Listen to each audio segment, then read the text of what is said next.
কথায় আছে না, কয় যে আশায় ঘোরো পুরো মাইয়ার গায়ে জ্বর।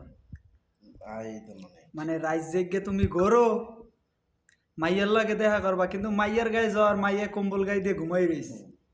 কত হইছে এটা? তাই ব্রাজিল সাপোর্টারদের একটা কথা কই, আজকে রাইত জেগে যারা খেলা দেখবা, কেপ বাদ্রে আর আর্জেন্টিনা, কেপ বাদ্রে ওই যে কুফরি দিয়া আর্জেন্টিনার হারাইবো, তোমরা দেখবা, দেখে উল্লাস করবা। ওই লাভ নাই। ওই যে কথা আছে না যে মাইয়ের গায়ে জ্বর, তাই মাইয়ের গায়ে ঠিকই জ্বর। বাবারা, ওই রাজ্যে গিয়া কেব্বাদ্রির বাসায় বই থেকে লাভ নাই। মেসিরে না কুফরি দিয়ে থইব, মেসির না তারও মেসির আছে, এগুলো কি কুফরি দেবে? তা বাবারা তোমরা সাবধান পাও, রাজ্যজ্ঞ না, তোমরা আল্লাহর নাম লইয়ে খাইয়ে লইয়ে ঘুমো, সকালবেলা স্কার দেখবানে যে কেডা যেছে আর কেডা হারছে।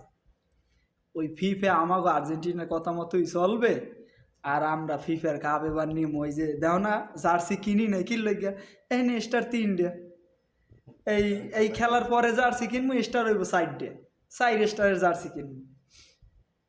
আর যদি আর্জেন্টিনারা এই কথা কইতে চাও, তাহলে 2025 সালের ইতিহাস টান দাও, তাহলেই দেখতে পারবানি যে আর্জেন্টিনা কয়টা আর ব্রাজিল কয়টা। তাই সবাইকে শুভ স্বাগতম, সবাইকে অভিনন্দন। আর আর্জেন্টিনা ফ্যানদের জন্য তো আরও বেশি অভিনন্দন। রাইতে 1টা বাজে, সৌদির রাইতে 1টায় সবাই খেলা দেখবো, বাংলাদেশ টাইম 4টায়। সবার জন্য অগ্রিম শুভেচ্ছা, অভিনন্দন, ভালোবাসা। সবার সাথে দেখা হবো রাত্রিরে লাইভে। সালাম আলাইকুম।